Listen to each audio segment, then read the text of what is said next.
Buenas noches. Esta mañana hubo un temblor más bien leve en Valparaíso, lo que nos recuerda una vez más que los chilenos como que nos dividimos entre los que tienen miedo a los temblores y los que no tienen miedo a los temblores. Los que tienen miedo se limitan a arrancar apenas viene un temblor o gritar, pero los que no tampoco saben muy bien qué hacer. Como esto tiene algo cíclico, hay, por ejemplo, un pronóstico serio de que en la zona norte de nuestro país debería producirse más o menos por esta década un movimiento sísmico. ¿Qué medidas concretas se están tomando al respecto?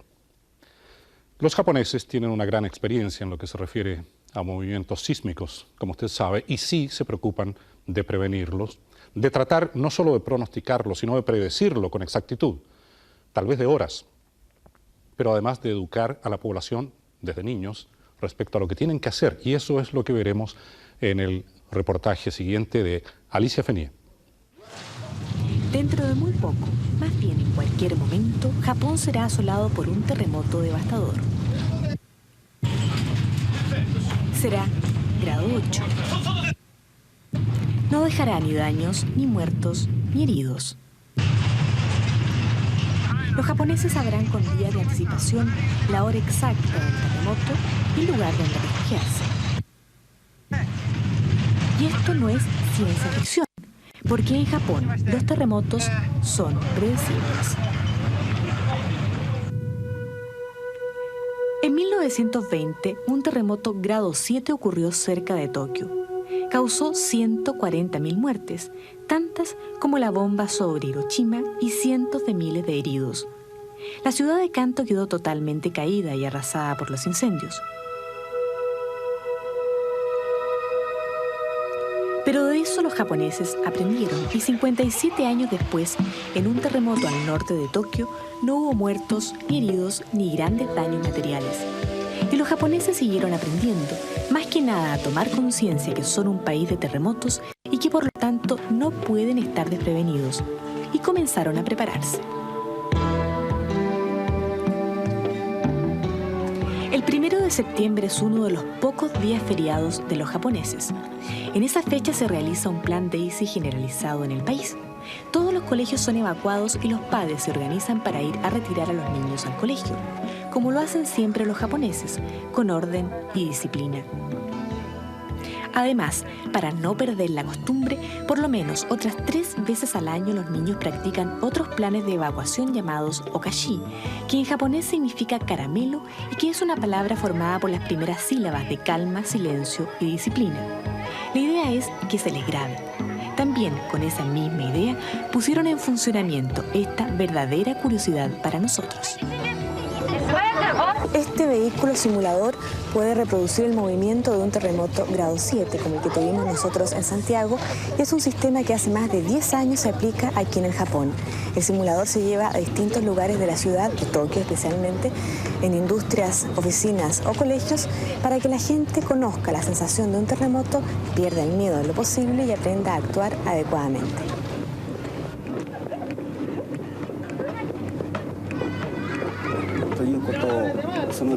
Cualquier persona en cualquier país debe analizar y conocer los daños que causa un terremoto, aprender de la experiencia para prevenir, tomar las precauciones debidas y nunca perder el miedo.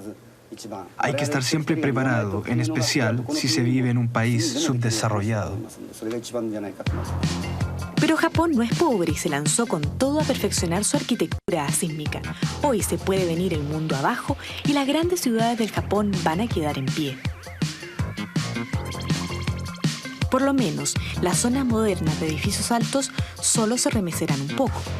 Al interior habrá que apagar el fuego y mantener la calma, porque en ningún caso se caerá el edificio y no podría ser de otra forma, porque están aplicando las tecnologías asísmicas de vanguardia. Este es el único edificio en el mundo que ha incorporado lo último en tecnología sísmica y consiste en que estos 2 pilares diagonales que se van repitiendo a lo largo de toda la construcción se desconectan a medida que se produce el movimiento del terremoto según la información que le envía un computador central. De esta forma, por muy fuerte que sea el sismo, el edificio no lo siente. Esta tecnología es completamente novedosa porque, a diferencia de los métodos antisísmicos tradicionales, no absorbe el movimiento, sino que lo confronta. Es decir, esta central computacional que está al interior del edificio activa, al producirse un sismo, una serie de movimientos internos que permiten reducir hasta en 2/3 la fuerza del terremoto. Las leyes de construcción son muy estrictas en cuanto a diseño y materiales, a fin de que los edificios resulten completamente seguros. Ahora, lo que preocupa a los arquitectos japoneses es desarrollar técnicas aislantes, que no son las mismas que las antisísmicas, para reducir las vibraciones al interior. La más popular es este sistema de pilares de caucho, usado en la mayoría de las construcciones altas del Japón y que se complementa con un conector o pivote de acero que reduce los movimientos verticales.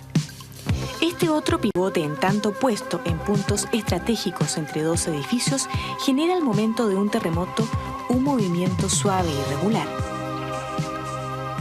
Pero estos son solo algunos de los tantos adelantos en materia de tecnologías asísmicas y aislantes.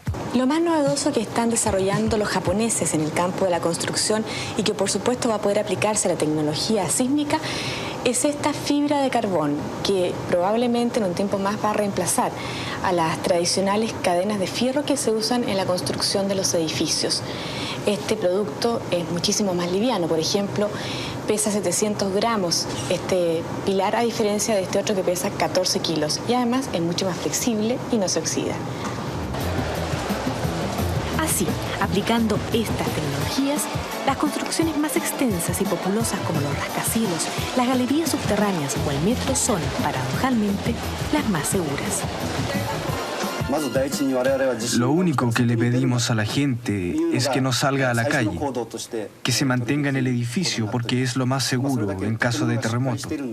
Luego, debe evaluar los daños, actuar según esa evaluación para evitar los incendios.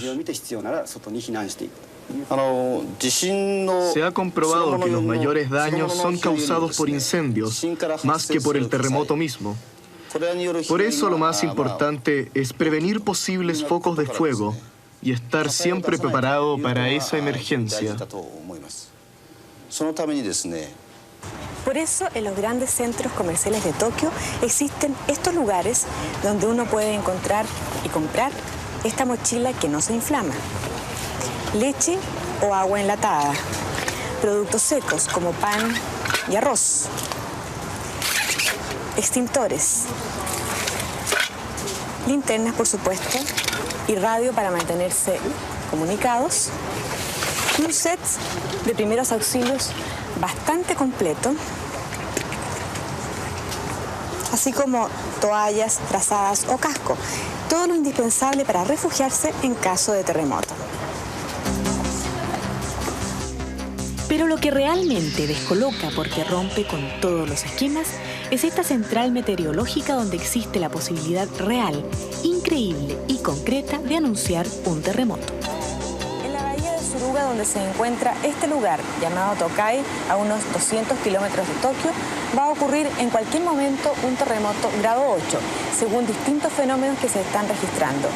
Por eso, desde hace unos 10 años, se están ubicando aquí, especialmente en Tokai, sensores de la corteza terrestre junto a otros 102 aparatos de observación que van a permitir avisar con un mínimo de 3 horas de anticipación cuando se produzca este terremoto. Hasta aquí llega toda la información de 135 sensores que constituyen la más extensa y avanzada red de este tipo en el mundo. La actividad de la corteza terrestre, las aguas subterráneas, la presión atmosférica, el nivel del mar, en fin, todo lo que puede incidir en la condición de la zona son registrados en esta oficina. Cuando comience el terremoto, que tiene que ocurrir debido a la tremenda presión de la placa de Filipinas sobre Tokai, los investigadores lo sabrán por descarte. Si las actividades subterráneas no se deben a factores externos como el clima, lo que viene entonces es el terremoto. En ese momento la ciudad se paralizará y entrará en estado de alarma, lo que significa que ya se han habilitado refugios en toda la zona de Tokai. Sí, la forma en que las personas deberán refugiarse, el lugar de refugio y el camino hacia ese refugio ya están previstos. ¿Qué medidas han tenido que adoptarse para disminuir al mínimo la cantidad de daños y de personas afectadas? Cada cierto tiempo realizamos prácticas de evacuación y se están reforzando los lugares por donde va a pasar la gente hacia el refugio. También hemos tomado medidas contra el maremoto y estamos construyendo compuertas para desviar las olas.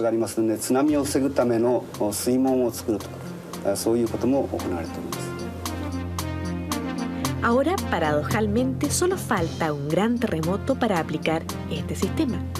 Si es un éxito, será quizás la mayor noticia de los últimos años. Y si no, los japoneses seguirán investigando hasta que un día podrán decir que definitivamente no le temen a los terremotos.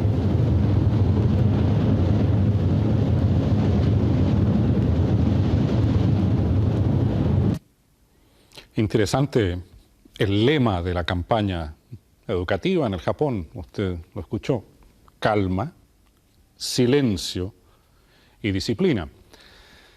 Difícilmente tendremos la tecnología o los materiales que se utilizan en el Japón para la prevención de mayores daños, pero no habría por qué considerar imposible el entrenarse, preparar sobre todo a los niños con la seriedad con que hemos visto en este reportaje. Se realizó durante la semana pasada aquí en Santiago, terminó ayer, el 11º, número 11, Congreso de la Federación Latinoamericana de Asociaciones de Familiares de Detenidos Desaparecidos. Nuestra conversación de esta noche es con la presidenta de la Asociación de Familiares de Detenidos Desaparecidos de Chile.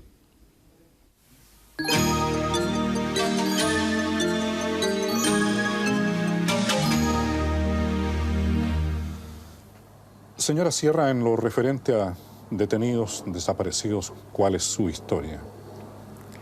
Bueno, yo tengo a mi esposo, Waldo Pizarro Molina, detenido y desaparecido desde el 15 de diciembre de 1976. ¿Usted conoce las circunstancias en que sucedió esto? Sí, él fue ese día como a las 5 de la tarde a cortarse el pelo en la Plaza Egaña con mi hijo, el mayor, y como media hora antes él se retiró, venía a ver una serie de televisión. ¿Su hijo? Él, mi hijo, y él tenía que llegar como a las 8 o 9 de la noche y no llegó. Y fue muy extraño eso para mí porque nunca lo hacía durante los años que llevábamos de casado. Y como no llegó en toda la noche, yo salí a averiguar qué pasaba. Y, primero que nada fui a la vicaría a presentar un recurso de amparo y ahí me encontré con otras personas que durante el día también no habían llegado familiares de ellos. Perdón, ¿su marido era miembro del Partido Comunista de Chile? Sí, él era miembro del Comité Central, por eso yo siempre vivía preocupada de su llegada. Bien, y posteriormente, ¿qué logró averiguar usted? Yo entonces, después que presenté el recurso de amparo, fui al lugar donde él fue a cortarse el pelo y de ahí me dijeron que había salido a la hora que mi hijo había indicado. Seguí por la misma dirección y llegué a una panadería que hay a la entrada de Avenida Larraín. Y ahí una dependienta me dijo que el día antes, a las 7:30 de la tarde, habían 2 personas sido detenidas, que habían sido acorraladas por 4 vehículos del que se bajaron alrededor de 14 hombres, los encapucharon, les pegaron con metralleta en la cabeza al resistirse ellos y de ahí los introdujeron en autos diferentes y nunca más supe de él. ¿Nunca más? Nunca más. Quedó sangre en el lugar como testimonio de la crueldad con que actuaron. Pero había testigos. Las personas que me dijeron en la panadería y vecinos de la cuadra, porque todos lo presenciaron, fue muy brutal y estas personas me contaron todos los detalles, pero nunca quisieron ir al tribunal a declarar. Después el ministro Carlos Cerda, que llevó el proceso, logró determinar que en el secuestro de de 13 personas, 13 militantes del Partido Comunista que habían sido secuestrados el día anterior, había actuado el Comando Conjunto, que era un comando integrado por las Fuerzas Armadas, tanto de Carabineros, Ejército, Investigaciones y la DINA. ¿La desaparición de su marido bajo tales circunstancias ha traído alguna consecuencia de tipo psicológico, por ejemplo, a sus hijos? En los primeros años sí, bastante grave, especialmente a mi hijo mayor. ¿El que estaba con él ese día? El que estaba con él, porque él por muchos años sintió que él era responsable de la detención de su padre porque no se quedó a acompañarlo. Él decía, si yo hubiera estado con él, a lo mejor no se lo habrían llevado. Felizmente, por esa providencia, él se vino a la casa porque a lo mejor yo tendría que lamentar también la desaparición de mi hijo. Y eso a él le costó tratamiento con psicólogo porque no se podía recuperar. Estuvo por años que no quería estudiar, no quería leer, no quería ver televisión, que eran las cosas que a él más le gustaban, como un castigo que él se quiso dar por lo que había pasado.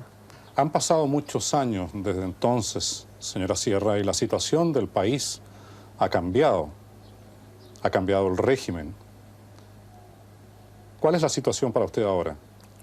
Mire, la situación mía, como la de todos los familiares de detenidos desaparecidos, es la misma que vivíamos antes de que asumiera el gobierno de Patricio Aylwin. Nosotros no sabemos dónde están nuestros familiares, sabemos de los responsables, pero ha pasado 1 año y casi 6 meses de gobierno democrático y no hay ningún represor que haya sido llevado a tribunales que nos pueda decir qué pasó con los nuestros, qué hicieron con los nuestros. ¿No le resulta a usted satisfactorio pues el informe RETIC, por ejemplo? Creo que fue muy importante, lo valoramos mucho, porque permitió que el país conociera de esta verdad que por muchos años se negó, que por muchos años se nos trató de que nosotros éramos parte de una campaña montada para desprestigiar el régimen del señor Augusto Pinochet, pero que con el informe RETIC quedó demostrado que no era así, que al contrario habían pruebas indesmentibles que nuestros familiares habían sido secuestrados por organismos de seguridad y que por esa razón se encontraban desaparecidos. Pero aparentemente a ustedes no les basta eso. ¿Qué desean? No, porque se reconoce que pasó, o sea, se reconoce que están desaparecidos, pero nosotros no sabemos qué pasó con ellos. El informe también llega a determinar que están todos muertos, pero una muerte en cualquier país civilizado de la tierra se certifica con los restos, con el cadáver, y nosotros no sabemos de más de 1000 detenidos desaparecidos. De lo que se ha encontrado en las fosas clandestinas, solo alrededor de 80 corresponden a detenidos desaparecidos. El resto no sabemos qué pasó con ellos. ¿Qué desearían ustedes concretamente entonces? Nosotros exigimos que los responsables digan dónde están los nuestros, qué hicieron con nuestros familiares después que los secuestraron y que la justicia cumpla su papel. Nosotros pedimos nada más y nada menos que justicia, como tiene derecho cualquier ciudadano cuando se le asesina, si es que nuestros familiares están muertos, a un ser querido. ¿Cree usted en la reconciliación nacional, señora Sierra? Yo creo en la reconciliación nacional, pero en la medida que hayan gestos, en la medida que hayan acciones que indiquen que todos queremos reconciliarnos, porque a veces se habla de reconciliación nacional y solo se nos pide a los familiares de las víctimas que nos reconciliemos, que olvidemos, pero creo que la reconciliación nacional es más que eso.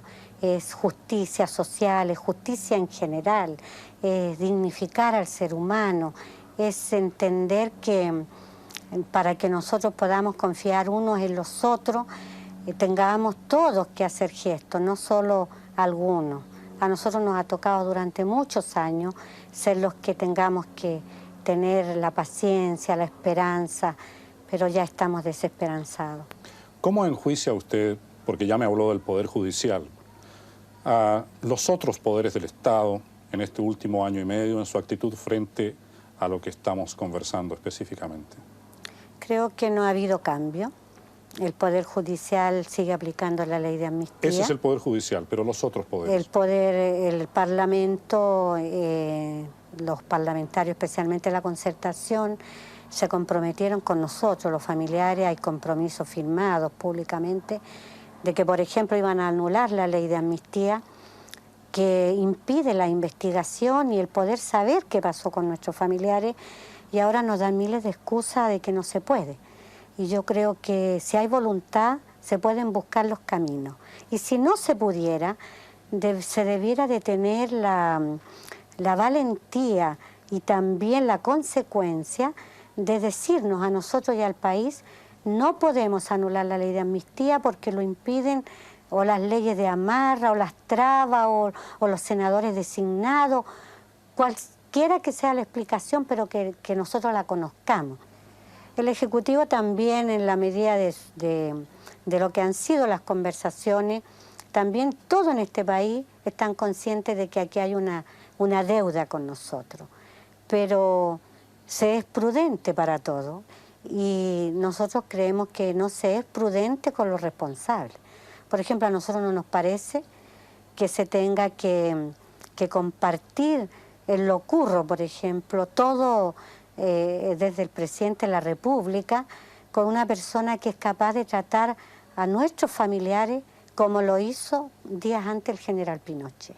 Eso no ayuda a la reconciliación, porque por supuesto no porque seamos familiares, sino que sus palabras afectaron no solo al país, sino que internacionalmente es inaceptable lo que el general Pinochet dice, y a las 2 semanas se está compartiendo con él como que si aquí no ha pasado nada. ¿Usted comprende, sin embargo, señora Sierra, o está de acuerdo en que una transición tan delicada, desde un periodo como el que se vivió antes, hacia una normalidad democrática, implica transacciones y prudencia a veces extrema? ¿Está de acuerdo usted con eso? No, no estoy de acuerdo. Creo que no se es posible aceptarlo, porque creo que el presidente Elwin ganó con una mayoría bastante importante, significativa, y que una de las razones de su triunfo fue porque el pueblo quería terminar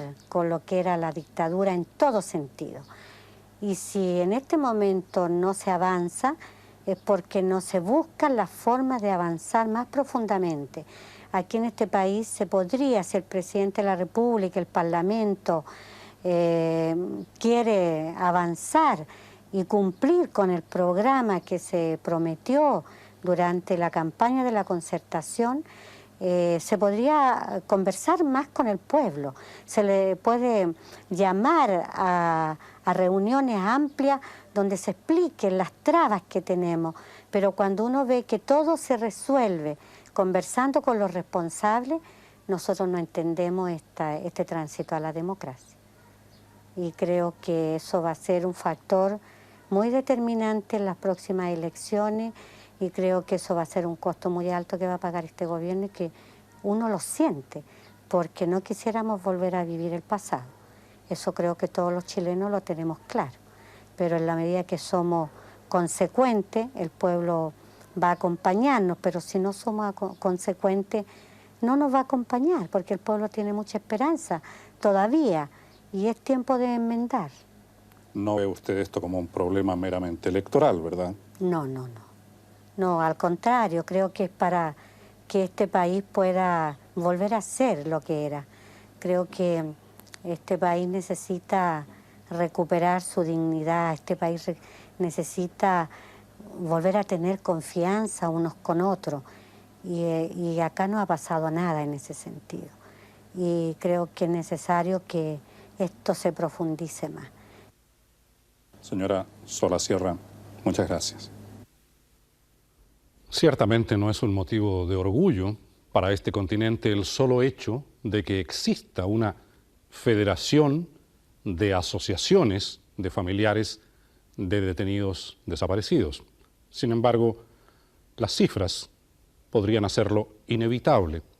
Se calcula que desde el año 1960 a la fecha hay por lo menos 90.000 detenidos desaparecidos en este continente.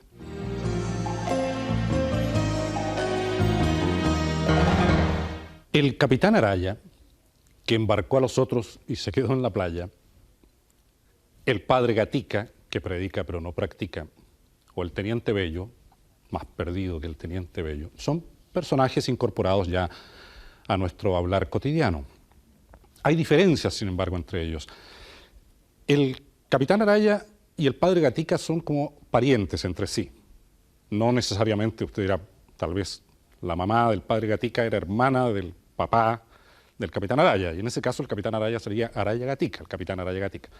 Puede ser, pero la similitud está primero en que el padre Gatica y el capitán Araya son ficticios, nunca existieron, hasta donde se sepa. Y además tienen la similitud de que en ambos casos se trata de personajes que entusiasman a otros a hacer algo, pero ellos ni lo hacen ni cambian sus modos habituales de vida. El teniente Bello, sin embargo, es un personaje real, existió, y hay gente que todavía lo busca. Y en su búsqueda, o en búsqueda de quienes le buscan, fue Alejandra Toro. Todos conocemos el dicho y aún lo usamos. Este anda más perdido que el teniente Bello. Es sinónimo de extravío, de desorientación. Nos imaginamos al tal teniente como un joven bastante distraído, que hizo una chambonada tan grande como para quedar inmortalizado en el humor nacional. Nada sabemos de su trágica historia. Teniente Bello, más perdido que el teniente Bello. ¿Tú sabes la historia? No. Sin embargo, los habitantes de San Vicente de Tahuatahua dicen saber dónde está y quieren que en su ciudad pase algo extraordinario, que la saque de su letargo y le dé renombre ante el resto del país. Se han propuesto encontrar al teniente Bello.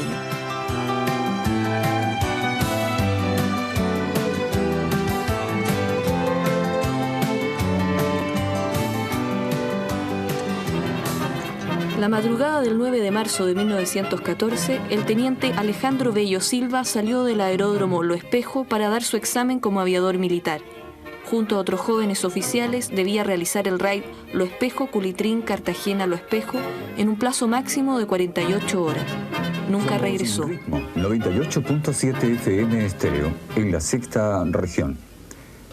Amables auditores, comunicamos que por tercera vez, el gremio de taxistas irán en busca del teniente Bello. En esta oportunidad, junto a un equipo de Televisión Nacional, irán a los cerros de La Rinconada, principalmente a la Quebrada del Diablo, donde se presume cayó el avión del teniente Bello. Rogamos a nuestros auditores del sector, a lugareños que sepan algún dato importante, se acerquen a este equipo a dar la información para así dar con los restos del avión y del mismo teniente Bello, con el fin de quebrar el mito más perdido que el teniente Bello. Desde ya, muchísimas gracias. Para continuar, Pimpinela. Mi papá siempre salía al cerro con nosotros, y porque le gustaba mucho la caza. Y recorría todos los cerros de Rinconada.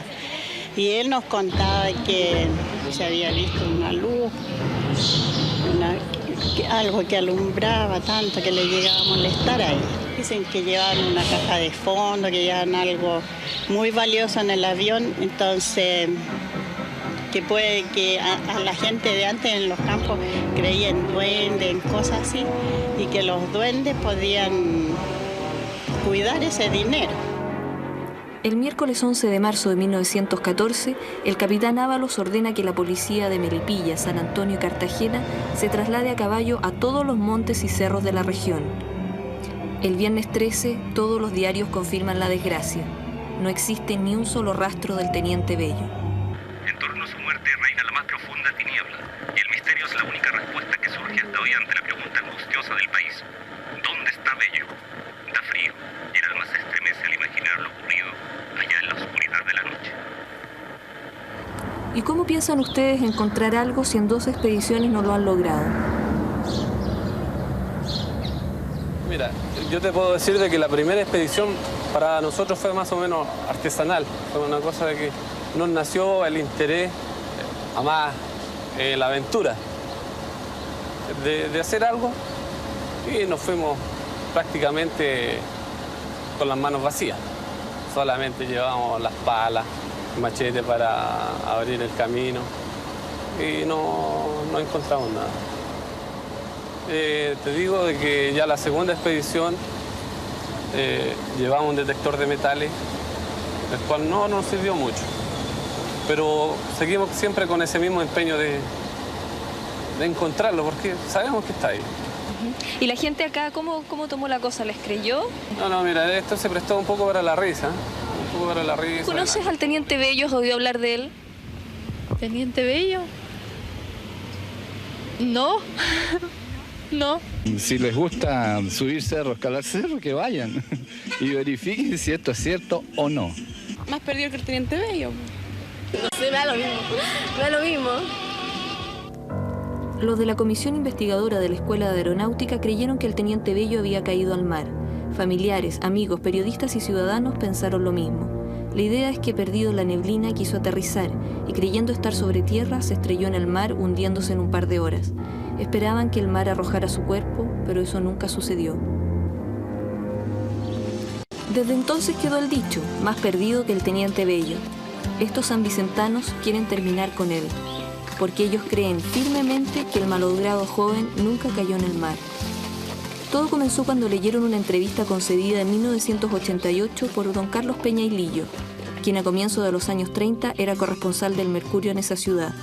En ese tiempo, él recogió testimonios de campesinos de la zona que recordaban haber visto y escuchado una tremenda explosión en una de las puntas del cerro La Rinconada.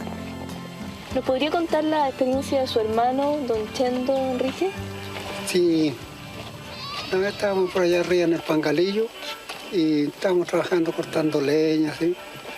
Y él andaba viendo unos guaches que tenía armados, entonces se encontró un pedazo de ala de avión. Y igual ya me dijo a mí, entonces le dije, vamos a verlo. Claro, vinimos, encontramos un pedacito de ala así, como así media verde, la pintura casi el color del pantalón. La teoría de Peña y Lillo se afirma también en la posibilidad de que Bello, confundido por la niebla, haya tratado de orientarse por las líneas de ferrocarriles, un recurso muy usado, según él, por los aviadores de esos años, y creyendo seguir la línea Santiago-Cartagena, haya seguido en realidad la línea Pelequén-Las Cabras. El Teniente Bello venía con un reloj de oro. Ya. Pero ¿y eso de que había oro en el avión, de dónde salió? Mira, son cuentos de la gente, más cuentos de la gente. Porque yo he conversado, sabes que incluso hay gente de Santiago que sabe que el avión venía cargado con oro, pero eso es puro cuento, ¿no? Son leyendas. Claro. Pero tú, ¿por qué te interesa a ti encontrarlo? No, mira, por un poco romper la historia, de tanto que se cuenta, bueno, y salir de ese mito que tienen de andar más perdido que el Teniente Bello. Movidos por el oro, por el afán de aventura, por quebrar el mito del teniente perdido, por destacar a San Vicente ante el resto del país. Todos ellos van tras la huella de un episodio de nuestra historia, empeñados en desentrañar el misterio de esta tragedia que se convirtió en chiste. El profesor, el periodista, dos miembros del grupo especializado de carabineros, comerciantes, estudiantes y dueñas de casa. Y nosotros. Todos seguimos a este par de niños grandes, los dos jóvenes taxistas que a su vez creyeron un día en la utopía de don Carlos Peña y Lillo. Era distinto cuando él estuvo aquí, pero cuando vinimos a la segunda excursión, cuando nos acompañó él, esta roca suelta no estaba. Han pasado casi 80 años desde que cayó el avión. Varios incendios y terremotos han asolado la región. Aún así, tenemos esperanza. Los carabineros han traído buenos detectores de metales, pero estos suenan con cualquier mineral que nos sale al paso, lo que hace muy lento el trabajo. Pasamos 2 días buscándolo, soñando con encontrar un trozo de metal del motor del avión o parte del reloj de oro que Peña y Lillo contó que le regalaron al teniente sus padres horas antes de su vuelo de graduación, vuelo del cual nunca más volvió. ¿Qué es lo que supuestamente donde se vio el aparato caer?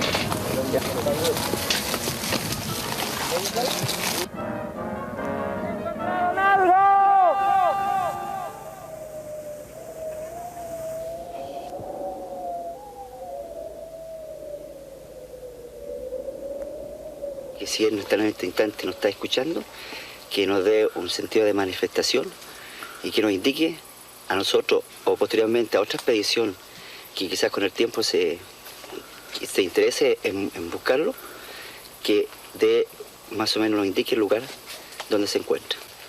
Le pido a Dios y a la Virgen Santísima que le conceda la paz, esté donde esté, pero que nos indique algún camino para poder encontrarlo, para así poder seguir su historia más adelante.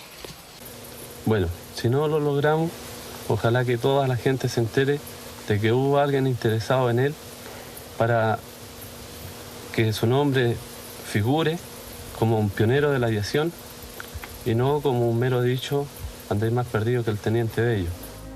Padre nuestro, que estás en el cielo, santificado sea tu nombre, venga a tu reino, hágase tu voluntad. Tal vez el teniente Bello nunca aparezca, pero ya no está perdido. Ha encontrado su lugar en los sueños de la gente de San Vicente. También perdemos los sustentos. No nos dejes caer en tentación y líbranos del mal. Amén.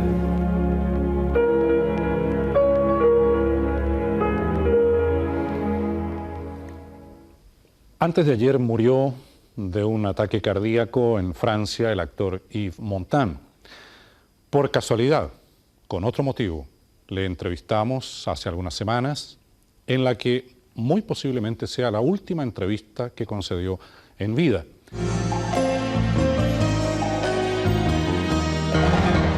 Algunos programas atrás, usted recordará, Alejandra Toro entrevistó a Yves Montand con motivo del reportaje sobre el racismo en Francia. La entrevista con un personaje así naturalmente abarca muchos tópicos. En aquella oportunidad seleccionamos lo que servía a los propósitos del reportaje. Pero él habló de cosas que hemos armado para presentar esta entrevista y que nos revelan, en buena medida, su forma de sentir y de pensar. Yves Montand, inmigrante, cantante, primero amigo de Edith Piaf, posteriormente famoso actor de cine que saltó a la fama con una espeluznante película llamada El salario del miedo, y finalmente político conocido en su país, casi postula a la presidencia de Francia. My name is Lolita.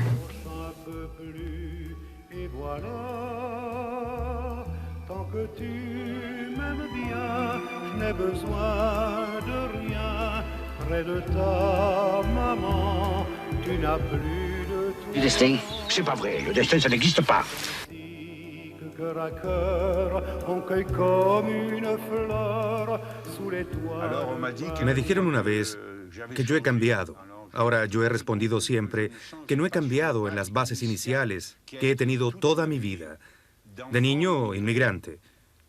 Como ustedes saben, vengo de Toscana, de una familia que fue desde el principio comunista. En la gran época en que los hombres y las mujeres creían que las palabras comunismo o socialismo podían resolver todos los problemas. Ahora sabemos que es mucho más difícil. Hoy en día es infantil decirlo, pero en esa época era con una diferencia, y es que mi padre y mi familia tenían una razón en la medida que mi padre fue perseguido por el fascismo en Italia. Fue golpeado, torturado, la casa incendiada. Era entonces casi una reacción lógica a ser socialista. Y yo crecí sin estar en el partido. Jamás estuve en el partido, pero fui siempre, yo diría, compañero de ruta. Lógico, normal. Bueno, para mí, como le decía al principio, no he cambiado en lo esencial, que es lo siguiente: estar contra la intolerancia, venga de donde venga. Luchar siempre por la libertad, luchar siempre por más democracia y siempre por mayor justicia social. Esas son las 4 bases que he hecho para mí, y sobre todo, no decir mentiras. Decir la verdad no es fácil porque, aunque uno se diga, voy a decir la verdad, uno no puede llegar más que a aproximaciones. No es mío, es de un gran escritor que se llama Karl Popper, que dijo, debemos contentarnos con mejorar indefinidamente nuestras aproximaciones. Pero una cosa es segura, cuando hay intolerancia, Cuando hay fascismo, cuando hay estalinismo, no hay aproximaciones. Claro, uno debe estar en contra. Es decir, no se puede aceptar el nazismo, así como tampoco se puede aceptar el estalinismo, porque no es bueno. Allí donde hay intolerancia, no puede haber democracia, no puede haber libertad. Y eso es imposible, ¿no es cierto? Hace un rato hablábamos de nuestras propias contradicciones. Voy a darle un ejemplo que me molesta un poco, porque no se trata de mí. Pero eso hay que olvidarlo, hay que olvidarlo. Cuando hice la gala en el Olimpia por los refugiados chilenos, bien, porque me dije, hay que hacer algo. Entonces me dije, voy a hacer lo que sé hacer mejor en mi vida. En todo caso, lo que hago menos mal. Es decir, voy a hacer lo que hago sobre el escenario. Toda la recaudación, era la primera vez que se hacía algo así, va a ser destinada a los refugiados chilenos. A todo esto, ustedes saben que la Unión Soviética tomó 3 refugiados chilenos y China 2. Y no olviden nunca que China reconoció enseguida el gobierno de Pinochet. Bueno, es una de nuestras contradicciones.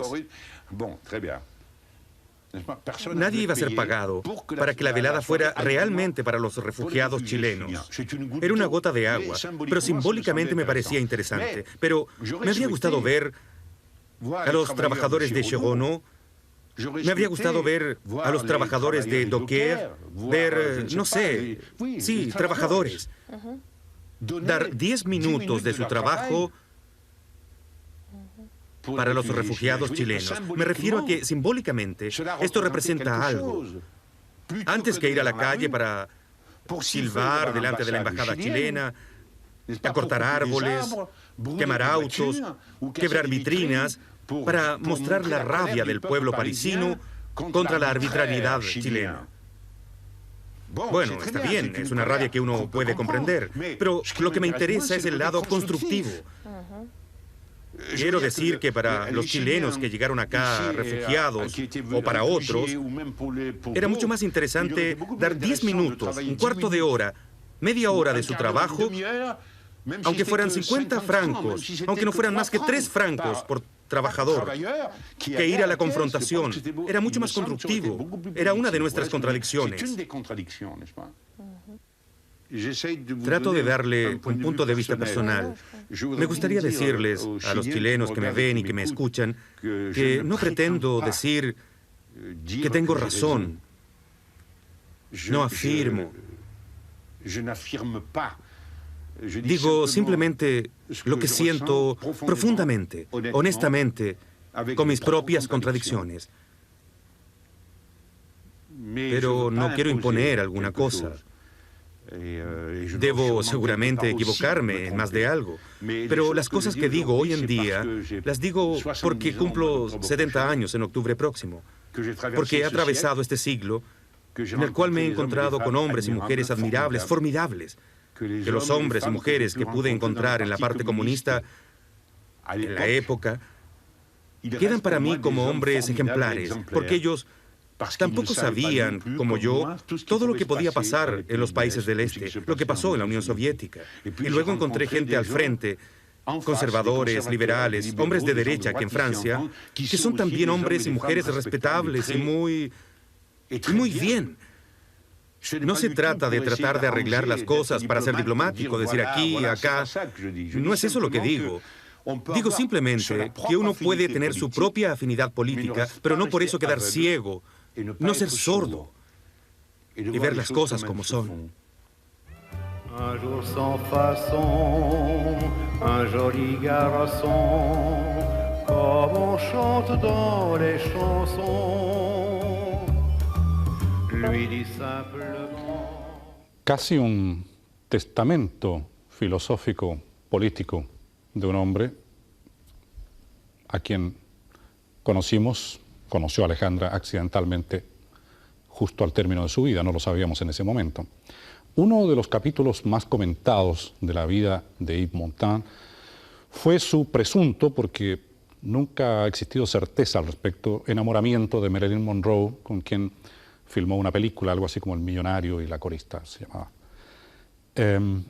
Esto habría causado una gran pena a su esposa, Simone Signoret, famosa actriz francesa, que tengo entendido era mayor que él, que nunca se repuso de esto, aunque tampoco se divorciaron.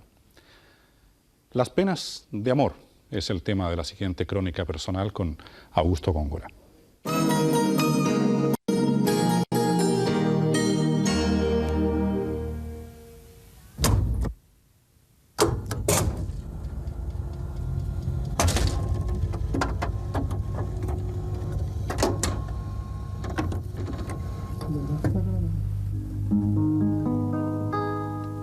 Yo tuve un amor y me traicionó,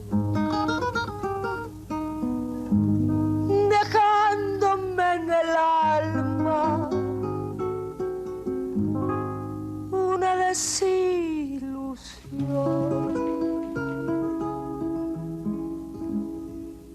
Tuve de aquel amor una amarga impresión.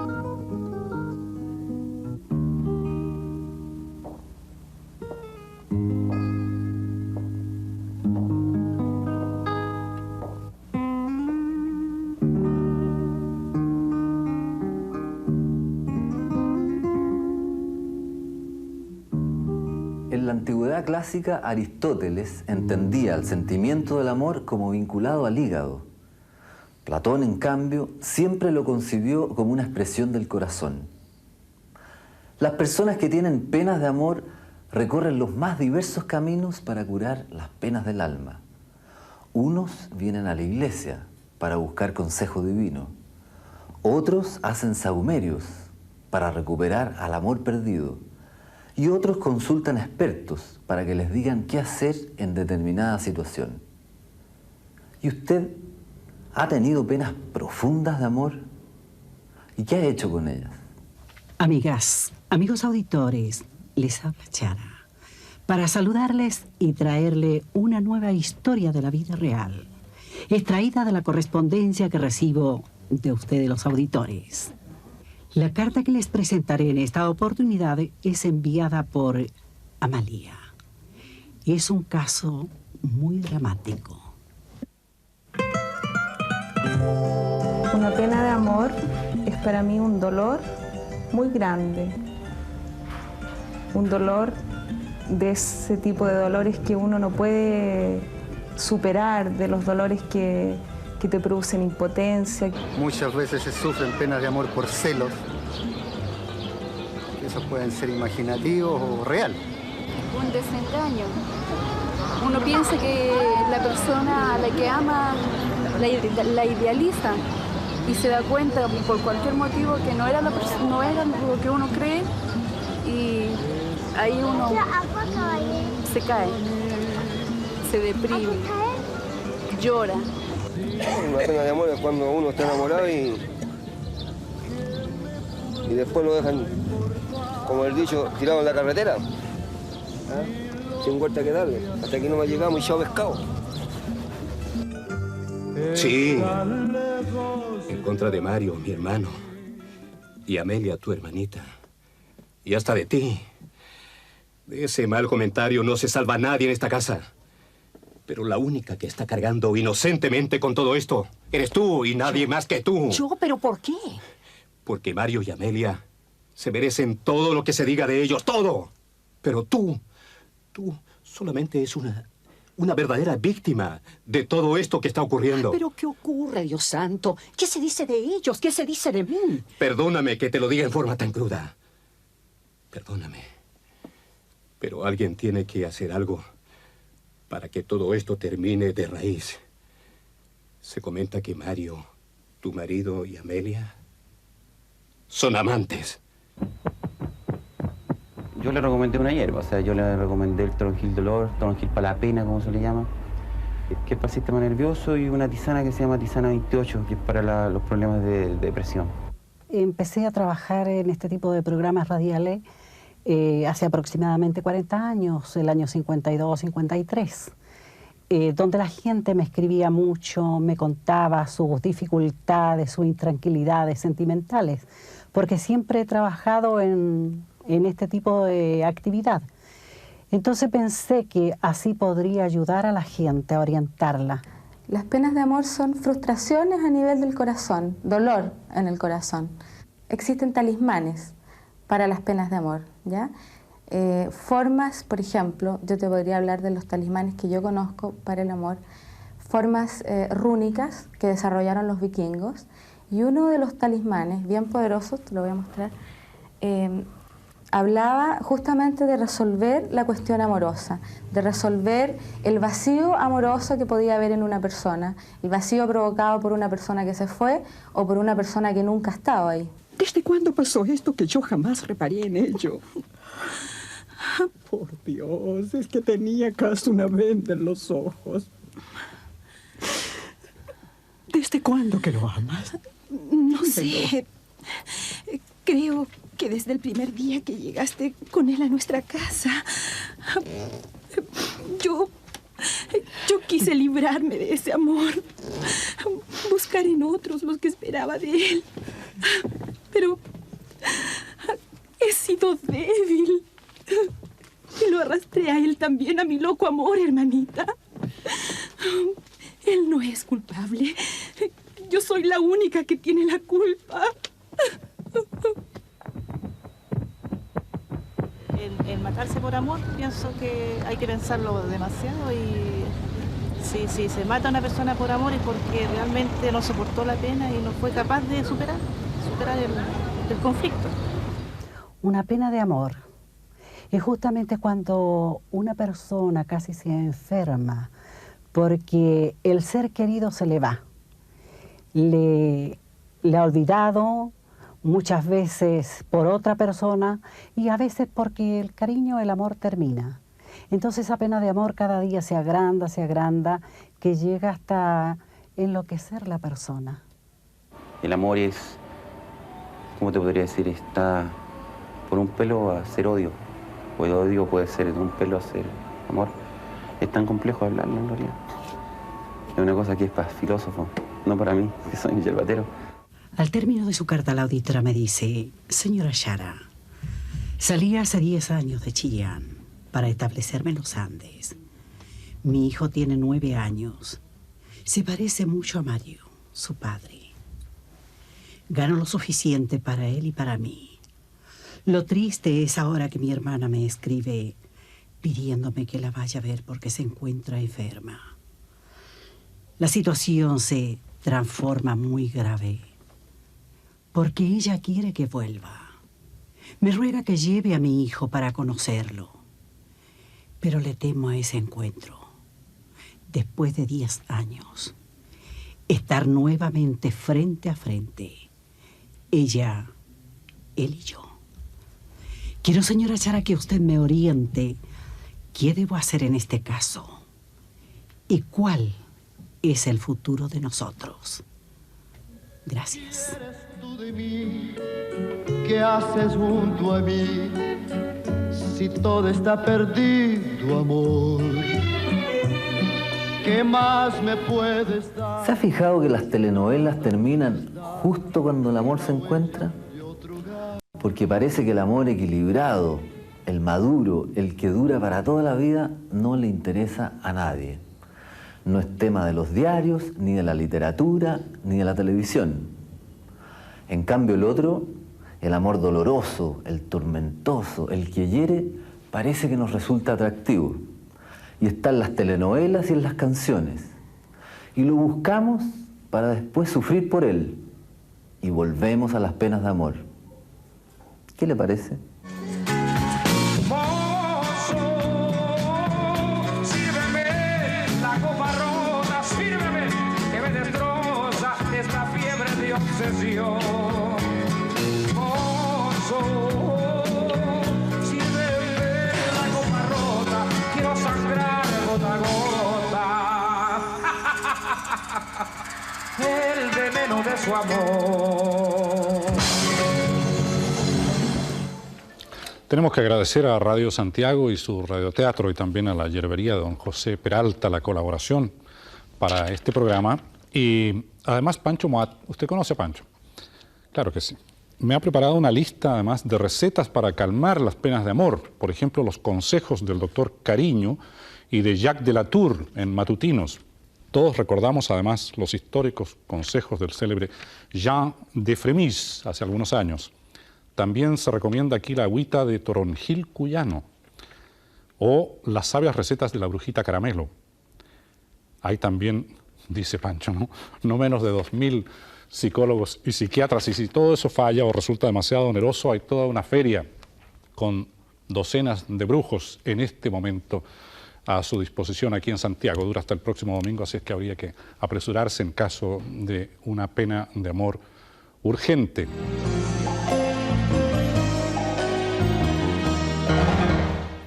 Este es el último programa regular, digamos así, normal de El Mirador en la temporada de este año, porque volveremos el próximo, espero. Pero nos quedan dos, sin embargo, en que no crea usted que vamos a hacer un resumen de lo presentado anteriormente. Vamos a, en el próximo, por ejemplo, a agrupar opiniones de mujeres que han pasado por nuestro programa sobre los más diversos temas, como el sexo, el amor, el trabajo, la discriminación que se enfrenta, etc. También vamos a mostrar algunos hechos insólitos que se encuentran camino a un reportaje, sucede otra cosa que la hemos captado, o bien intento de hacer un reportaje que no cuaja, se llega al lugar y se encuentra algo diferente. Tenemos una convención bastante curiosa del Partido Comunista Italiano, por ejemplo. Vamos a repetir un reportaje, el de las personas que se están congelando actualmente con la esperanza de ser revividas dentro de 10, 20 o 50 años. Y tendremos un reportaje absolutamente inédito en este programa sobre la Dolce Vita en lujosísimos hoteles de Jamaica, con playas nudistas y todo, a prueba del Consejo Nacional de Televisión. Eso es lo que tendremos en el próximo programa, pero ahora le dejamos con la despedida por este año de Francisco Moat en El Catalejo. No hay tiempo que no llegue, ni deuda que no se pague.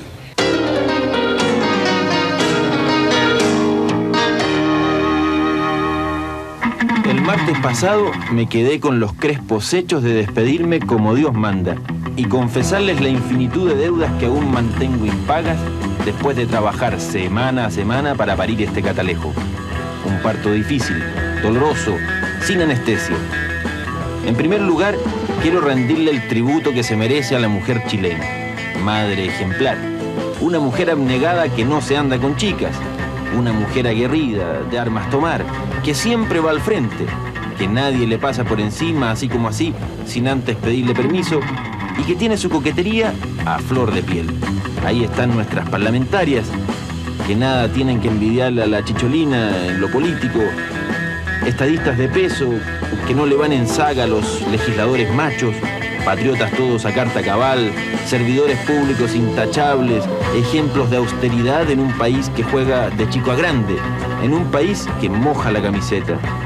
Orgulloso me siento de vivir en Chile y de ser chileno. Quiero aprovechar esta ocasión, además, para enviarle un saludo afectuoso al equipo de la U, que las ha visto verdes en el campeonato, para que no crean que los he olvidado en esta hora ciaga. Que quede claro, mi intención no ha sido besarle las patas a nadie, ni por el contrario pasar goles de contrabando. Tan solo he querido ser fiel a mis sentimientos. Si he sido injusto en mis apreciaciones, ya llegará la hora de pagar. Pero como el último día nadie se enoja, damas y caballeros, sigámosle buscando el cuesco a la breva, a ver si logramos alguna vez dar en el clavo de por qué navegamos viento en popa. Yo me pregunto, ¿hasta cuándo vamos a vender pomadas? ¿Cuándo llegará el día en que el coyote atrape al correcaminos y nos podamos mirar cara a cara y no tener que pedirnos excusas antes de decir lo que pensamos y lo que sentimos?